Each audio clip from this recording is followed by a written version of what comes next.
ಆಕಾಶವಾಣಿ ವಾರ್ತೆಗಳು ಓದುತ್ತಿರುವವರು ಹರ್ಷಿತಾ ಟಿಎಲ್. ಮುಖ್ಯಾಂಶಗಳು. ನವದೆಹಲಿಯಲ್ಲಿಂದು ಆದಿ ಕರ್ಮಯೋಗಿ ಅಭಿಯಾನ ಕುರಿತ ರಾಷ್ಟ್ರೀಯ ಸಮಾವೇಶ, ರಾಷ್ಟ್ರಪತಿ ದ್ರೌಪದಿ ಮುರ್ಮು ಭಾಗಿ. ಮೊದಲ ಹಂತದ ಬಿಹಾರ ವಿಧಾನಸಭಾ ಚುನಾವಣೆ ನಾಮಪತ್ರ ಸಲ್ಲಿಸಲು ಇಂದು ಕೊನೆಯ ದಿನ. ಕೇಂದ್ರ ಕೃಷಿ ಸಚಿವ ಶಿವರಾಜ್ ಸಿಂಗ್ ಚೌಹಾಣ್ ನೇತೃತ್ವದಲ್ಲಿ ಕೃಷಿ ವಿಜ್ಞಾನ ಕೇಂದ್ರ ಸಬಲೀಕರಣ ಕಾರ್ಯತಂತ್ರಗಳ ಕುರಿತ ಉನ್ನತ ಮಟ್ಟದ ಸಭೆ. 5ನೇ ಆವೃತ್ತಿಯ ಖೇಲೋ ಇಂಡಿಯಾ ವಿಶ್ವವಿದ್ಯಾಲಯ ಕ್ರೀಡಾಕೂಟ ನವೆಂಬರ್ 24ರಿಂದ ರಾಜಸ್ಥಾನದ 7 ನಗರಗಳಲ್ಲಿ ಆಯೋಜನೆ. ವಾರ್ತೆಗಳ ವಿವರ. ರಾಷ್ಟ್ರಪತಿ ದ್ರೌಪದಿ ಮುರ್ಮು ಇಂದು ನವದೆಹಲಿಯಲ್ಲಿ ನಡೆಯಲಿರುವ ಆದಿ ಕರ್ಮಯೋಗಿ ಅಭಿಯಾನ ಕುರಿತ ರಾಷ್ಟ್ರೀಯ ಸಮಾವೇಶದಲ್ಲಿ ಭಾಗವಹಿಸಲಿದ್ದಾರೆ. ವಿಕಸಿತ ಭಾರತ ದೃಷ್ಟಿಕೋನದಡಿಯಲ್ಲಿ ಬುಡಕಟ್ಟು ವ್ಯವಹಾರಗಳ ಸಚಿವಾಲಯ ಈ ಸಮಾವೇಶವನ್ನು ಆಯೋಜಿಸುತ್ತಿದೆ. ಪಿಎಂ ಜನಮನ್ ಮತ್ತು ಧರ್ತಿ ಆಭಾ ಅಭಿಯಾನದ ಜೊತೆಯಲ್ಲಿ ಈ ಸಮಾವೇಶ ನಡೆಸಲಾಗುತ್ತಿದೆ. ಕೇಂದ್ರ ಬುಡಕಟ್ಟು ವ್ಯವಹಾರಗಳ ಸಚಿವ ಜುವಲ್ ಒರಾಮ್, ಬುಡಕಟ್ಟು ವ್ಯವಹಾರಗಳ ರಾಜ್ಯ ಸಚಿವರು, ಕೇಂದ್ರ ಮತ್ತು ರಾಜ್ಯ ಕಾರ್ಯದರ್ಶಿಗಳು, ಜಿಲ್ಲಾ ಮ್ಯಾಜಿಸ್ಟ್ರೇಟ್ಗಳು, ಮಾಸ್ಟರ್ ತರಬೇತುದಾರರು ಮತ್ತು ದೇಶಾದ್ಯಂತ ಆದಿ ಸಹಯೋಗಿ ಪ್ರತಿನಿಧಿಗಳು ಸಹ ಈ ಕಾರ್ಯಕ್ರಮದಲ್ಲಿ ಭಾಗವಹಿಸಲಿದ್ದಾರೆ. ಬುಡಕಟ್ಟು ಗ್ರಾಮ ದೃಷ್ಟಿಕೋನ 2030 ವಿಚಾರಗಳಿಂದ ಅನುಷ್ಠಾನದವರೆಗೆ ಎಂಬ ವಿಷಯದ ಮೇಲೆ ಈ ಸಮಾವೇಶ ಕೇಂದ್ರೀಕರಿಸಿದೆ. ಸಮಾವೇಶದ ಸಮಯದಲ್ಲಿ 5 ವಿಷಯಾಧಾರಿತ ಗುಂಪುಗಳು ಶಿಕ್ಷಣ ಮತ್ತು ಕೌಶಲ್ಯ ಅಭಿವೃದ್ಧಿ, ಆರೋಗ್ಯ ಮತ್ತು ಪೋಷಣೆ, ಜೀವನೋಪಾಯ ಮತ್ತು ಉದ್ಯಮಶೀಲತೆ, ಮೂಲಸೌಕರ್ಯ ಮತ್ತು ಆಡಳಿತ ಹಾಗೂ ಸಾಂಸ್ಥಿಕ ಬಲವರ್ಧನೆ ಸೇರಿದಂತೆ ಆದ್ಯತಾ ಕ್ಷೇತ್ರಗಳ ಕುರಿತು ಚರ್ಚಿಸಲಿವೆ. ಮೊದಲ ಹಂತದ ಬಿಹಾರ ವಿಧಾನಸಭಾ ಚುನಾವಣೆಯ ನಾಮಪತ್ರ ಸಲ್ಲಿಕೆ ಪ್ರಕ್ರಿಯೆ ಇಂದು ಕೊನೆಗೊಳ್ಳಲಿದೆ. ಒಟ್ಟು 243 ಸ್ಥಾನಗಳ ಪೈಕಿ 121 ಕ್ಷೇತ್ರಗಳಿಗೆ ನವೆಂಬರ್ 6ರಂದು ಈ ಹಂತದಲ್ಲಿ ಚುನಾವಣೆ ನಡೆಯಲಿದೆ. ಮೊದಲ ಹಂತದಲ್ಲಿ ಪಾಟ್ನಾ, ದರ್ಭಂಗ, ಗೋಪಾಲ್ಗಂಜ್ ಮತ್ತು ಭೋಜ್ಪುರ್ ಜಿಲ್ಲೆಗಳು ಸೇರಿವೆ. ನಾಮಪತ್ರಗಳ ಪರಿಶೀಲನೆ ನಾಳೆ ನಡೆಯಲಿದ್ದು, ಉಮೇದುವಾರಿಕೆ ಹಿಂಪಡೆಯಲು ಅಕ್ಟೋಬರ್ 20 ಕೊನೆಯ ದಿನವಾಗಿದೆ. 2ನೇ ಹಂತದ ಮತದಾನ ನವೆಂಬರ್ 11ರಂದು ನಡೆಯಲಿದ್ದು, ಮತ ಎಣಿಕೆ ನವೆಂಬರ್ 14ರಂದು ನಡೆಯಲಿದೆ.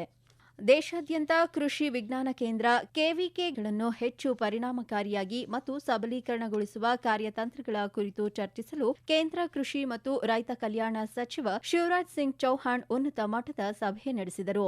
ನವದೆಹಲಿಯಲ್ಲಿ ನಡೆದ ಸಭೆಯಲ್ಲಿ ದೇಶದಲ್ಲಿ ಪ್ರಸ್ತುತ 731 ಕೆವಿಕೆಗಳಿವೆ ಮತ್ತು ಅವುಗಳ ಜಾಲವನ್ನು ವಿಸ್ತರಿಸುವುದರ ಜೊತೆಗೆ ಸಣ್ಣ ರೈತರ ಅನುಕೂಲಕ್ಕಾಗಿ ಅವುಗಳನ್ನು ಬಲಪಡಿಸುವುದು ಅತ್ಯಗತ್ಯ ಎಂದು ಸಚಿವರು ಒತ್ತಿ ಹೇಳಿದರು. ಕೆವಿಕೆಗಳು ರೈತರನ್ನು ತಲುಪಲು ಪ್ರಾಥಮಿಕ ಮಾಧ್ಯಮವಾಗಿ ಕಾರ್ಯನಿರ್ವಹಿಸುತ್ತಿವೆ. ತಂತ್ರಜ್ಞಾನಗಳ ಪ್ರಸರಣ, ತರಬೇತಿ ಮತ್ತು ಕೃಷಿ ನಾವೀನ್ಯತೆಗಳನ್ನು ತಲುಪಿಸುವಲ್ಲಿ ನಿರ್ಣಾಯಕ ಪಾತ್ರ ವಹಿಸುತ್ತವೆ ಎಂದು ಅವರು ಒತ್ತಿ ಹೇಳಿದರು. ಸಮಗ್ರ ಕೃಷಿ ಮತ್ತು ನೈಸರ್ಗಿಕ ಕೃಷಿಯನ್ನು ಉತ್ತೇಜಿಸುವ ಮೂಲಕ ಮಾದರಿ ಉಪಕ್ರಮಗಳನ್ನು ಅಭಿವೃದ್ಧಿಪಡಿಸಲು ಸಚಿವರು ಕೆವಿಕೆಗಳಿಗೆ ನಿರ್ದೇಶನ ನೀಡಿದರು. ಅಫ್ಘಾನಿಸ್ತಾನ ಮತ್ತು ಪಾಕಿಸ್ತಾನ ನಡುವಿನ ಪರಿಸ್ಥಿತಿಯನ್ನು ಭಾರತ ಸೂಕ್ಷ್ಮವಾಗಿ ಗಮನಿಸುತ್ತಿದೆ ಎಂದು ವಿದೇಶಾಂಗ ಸಚಿವಾಲಯ ತಿಳಿಸಿದೆ.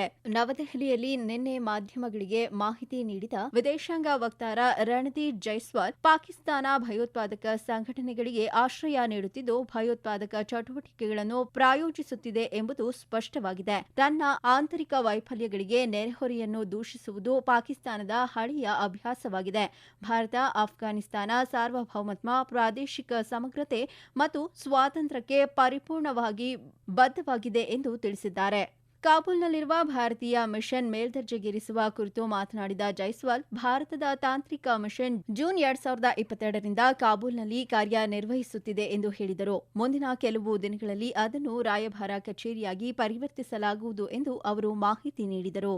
ನಯಾರಾ ಮೇಲೆ ಬ್ರಿಟನ್ ಘೋಷಿಸಿದ ಇತ್ತೀಚಿನ ನಿರ್ಬಂಧಗಳ ಕುರಿತ ಪ್ರಶ್ನೆಗೆ ಉತ್ತರಿಸಿದ ಅವರು, ತನ್ನ ನಾಗರಿಕ ಮೂಲಭೂತ ಅಗತ್ಯಗಳನ್ನು ಪೂರೈಸಲು ಇಂಧನ ಭದ್ರತೆಯನ್ನು ಒದಗಿಸುವುದನ್ನು ಅತ್ಯಂತ ಮಹತ್ವದ ಜವಾಬ್ದಾರಿ ಎಂದು ಭಾರತ ಪರಿಗಣಿಸುತ್ತಿದೆ. ಇಂಧನ ವ್ಯಾಪಾರಕ್ಕೆ ಸಂಬಂಧಿಸಿದಂತೆ ಯಾವುದೇ ದ್ವಿಮುಖ ಮಾನದಂಡಗಳು ಎಂದು ಒತ್ತಿ ಹೇಳಿದರು. ಸ್ಥಿತಿ पर कड़ी नजर रखे हुए हैं. 3 बातें स्पष्ट हैं. पहली, पाकिस्तान आतंकवादी संगठनों को पनाह देता है और आतंकवादी गतिविधियों को प्रायोजित करता है. दूसरी, अपनी आंतरिक विफलता के लिए अपने पड़ोसियों को दोषी देना पाकिस्तान की पुरानी आदत है. और तीसरी, पाकिस्तान अफगानिस्तान द्वारा अपने क्षेत्रों पर संप्रभुता का प्रयोग करने से क्रुद्ध है. भारत अफगानिस्तान की संप्रभुता, क्षेत्रीय अखंडता और स्वतंत्रता के लिए पूरी तरह प्रतिबद्ध है. ಈ ವಾರ್ತೆಗಳನ್ನು ಆಕಾಶವಾಣಿಯಿಂದ ಕೇಳುತ್ತಿದ್ದೀರಿ. ಇದೀಗ ಒಂದು ವಾಣಿಜ್ಯ ಪ್ರಕಟಣೆ, ನಂತರ ವಾರ್ತಾ ಪ್ರಸಾರ ಮುಂದುವರಿಯುವುದು. ಕಸವನ್ನು ಮನೆಯ ಹಂತದಲ್ಲಿಯೇ ವಿಂಗಡಿಸಿ. ತರಕಾರಿ, ಹಣ್ಣಿನ ಸಿಪ್ಪೆ, ಉಳಿಕೆ ಆಹಾರವನ್ನು ಹಸಿ ಕಸಕ್ಕಾಗಿಯೇ ಇರುವ ಕಸದ ಬುಟ್ಟಿಯಲ್ಲಿ ಹಾಕಿ. ಪೇಪರ್, ಪ್ಲಾಸ್ಟಿಕ್ ಕವರ್, ಪ್ಲಾಸ್ಟಿಕ್ ಬಾಟಲಿ, ರಟ್ಟಿನ ಡಬ್ಬಗಳು, ಬಟ್ಟೆಯನ್ನು ಪ್ರತ್ಯೇಕಿಸಿ ಒಣಕಸದ ಬುಟ್ಟಿಯಲ್ಲಿ ಹಾಕಿ. ಮೆಡಿಕಲ್ ವೇಸ್ಟ್, ಗಾಜಿನ ಚೂರುಗಳು, ಸ್ಯಾನಿಟರಿ ಪ್ಯಾಡ್ಗಳನ್ನು ಪೇಪರ್ನಿಂದ ಸುತ್ತಿ ರೆಡ್ ಮಾರ್ಕ್ ಮಾಡಿ ಪೌರ ಕಾರ್ಮಿಕರಿಗೆ ನೀಡಿ. ಕಸಮುಕ್ತ ಸ್ವಚ್ಛ ಕರ್ನಾಟಕ ನಮ್ಮ ಗುರಿ. ಪ್ರಕಟಣೆ ರಾಜ್ಯ ಅಭಿಯಾನ ನಿರ್ದೇಶನಾಲಯ, ಸ್ವಚ್ಛ ಭಾರತ್ ಮಿಷನ್, ನಗರ ಯೋಜನೆ, ಕರ್ನಾಟಕ ಸರ್ಕಾರ. G20 ರಾಷ್ಟ್ರಗಳು ಧ್ಯೇಯ ಮತ್ತು ಅನುಷ್ಠಾನದ ನಡುವೆ ಸೇತುವೆಯಾಗಿ ಕಾರ್ಯನಿರ್ವಹಿಸಬೇಕು ಮತ್ತು ಪ್ರತಿಯೊಂದು ರಾಷ್ಟ್ರದ ಕೊಡುಗೆಯನ್ನು ಗೌರವಿಸುವ ಜೊತೆಗೆ ಸಾಮರ್ಥ್ಯವನ್ನು ಹೆಚ್ಚಿಸಬೇಕು ಎಂದು ಕೇಂದ್ರ ಪರಿಸರ, ಅರಣ್ಯ ಮತ್ತು ಹವಾಮಾನ ಬದಲಾವಣೆ ಸಚಿವ ಭೂಪೇಂದರ್ ಯಾದವ್ ಹೇಳಿದ್ದಾರೆ. ದಕ್ಷಿಣ ಆಫ್ರಿಕಾದಲ್ಲಿ ನಿನ್ನೆ ನಡೆದ G20 ಹವಾಮಾನ ಮತ್ತು ಪರಿಸರ ಸುಸ್ಥಿರತೆ ಕಾರ್ಯಪಡೆಯ ಸಚಿವರ ಸಭೆಯ ಉದ್ಘಾಟನಾ ಸಮಾರಂಭವನ್ನು ಉದ್ದೇಶಿಸಿ ಮಾತನಾಡಿದ ಅವರು, ಸಮಾನತೆ ಮತ್ತು ಸಾಮಾನ್ಯ ಆದರೆ ವಿಭಿನ್ನ ಜವಾಬ್ದಾರಿಗಳನ್ನು ಎತ್ತಿ ಹಿಡಿಯುವಾಗ ಭಾರತ ಹವಾಮಾನ ಅಭಿವೃದ್ಧಿಯನ್ನು ಸಂಯೋಜಿಸುವುದನ್ನು ಬೆಂಬಲಿಸುತ್ತದೆ ಎಂದು ಹೇಳಿದರು. ಮುಖ್ಯಮಂತ್ರಿ ಭೂಪೇಂದ್ರ ಪಟೇಲ್ ನೇತೃತ್ವದ ಗುಜರಾತ್ ಸಚಿವ ಸಂಪುಟ ಇಂದು ವಿಸ್ತರಣೆಯಾಗಲಿದೆ. ಮುಖ್ಯಮಂತ್ರಿ ಭೂಪೇಂದ್ರ ಪಟೇಲ್ ಅವರ ಸಂಪುಟದಲ್ಲಿ ಹೊಸದಾಗಿ ನೇಮಕಗೊಂಡ ಸಚಿವರು ಪ್ರಮಾಣ ವಚನ ಸ್ವೀಕರಿಸಲಿದ್ದಾರೆ. ರಾಜ್ಯಪಾಲ ಆಚಾರ್ಯ ದೇವವ್ರತ್ ಅವರ ಸಮ್ಮುಖದಲ್ಲಿ ಗಾಂಧಿನಗರದ ಮಹಾತ್ಮ ಮಂದಿರದಲ್ಲಿ ಪ್ರಮಾಣ ವಚನ ಸ್ವೀಕಾರ ಸಮಾರಂಭ ನಡೆಯಲಿದೆ. ರಾಜ್ಯ ಸಚಿವ ಸಂಪುಟಕ್ಕೆ ಸೇರ್ಪಡೆಗೊಂಡ ಸಚಿವರಿಗೆ ರಾಜ್ಯಪಾಲರು ಅಧಿಕಾರದ ಮತ್ತು ಗೌಪ್ಯತೆಯ ಪ್ರಮಾಣ ವಚನ ಬೋಧಿಸಲಿದ್ದಾರೆ. ಈ ನಡುವೆ ಗುಜರಾತ್ನಲ್ಲಿ ನಡೆದ ಪ್ರಮುಖ ಬೆಳವಣಿಗೆಯಲ್ಲಿ ಮುಖ್ಯಮಂತ್ರಿ ಭೂಪೇಂದ್ರ ಪಟೇಲ್ ಹೊರತುಪಡಿಸಿ ಇಡೀ ರಾಜ್ಯ ಸಚಿವ ಸಂಪುಟ ಇಂದು ನಡೆಯಲಿರುವ ಸಂಪುಟ ಪುನರ್ ರಚನೆಗೆ ಮುಂಚಿತವಾಗಿ ನಿನ್ನೆ ರಾಜೀನಾಮೆ ನೀಡಿದೆ ಎಂದು ವರದಿಯಾಗಿದೆ.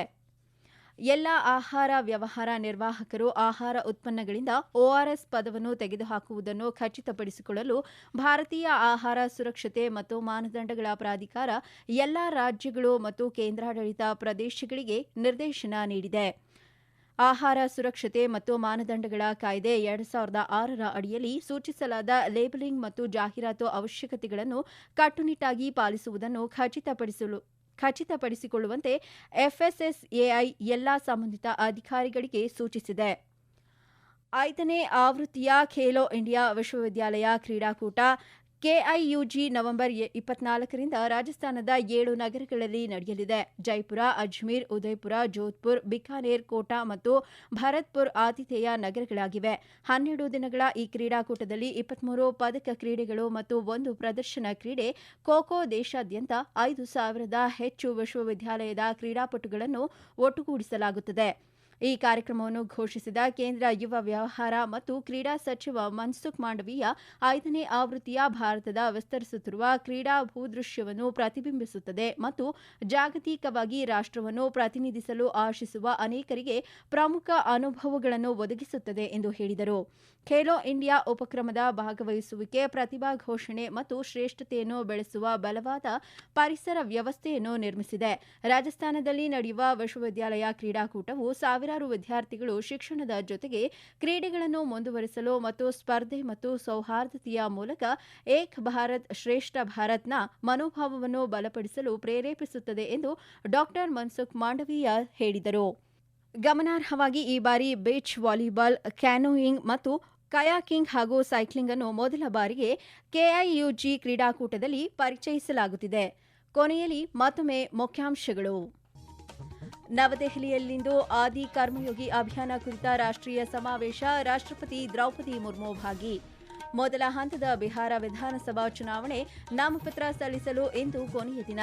ಕೇಂದ್ರ ಕೃಷಿ ಸಚಿವ ಶಿವರಾಜ್ ಸಿಂಗ್ ಚೌಹಾಣ್ ನೇತೃತ್ವದಲ್ಲಿ ಕೃಷಿ ವಿಜ್ಞಾನ ಕೇಂದ್ರ ಸಬಲೀಕರಣ ಕಾರ್ಯತಂತ್ರಗಳ ಕುರಿತ ಉನ್ನತ ಮಟ್ಟದ ಸಭೆ.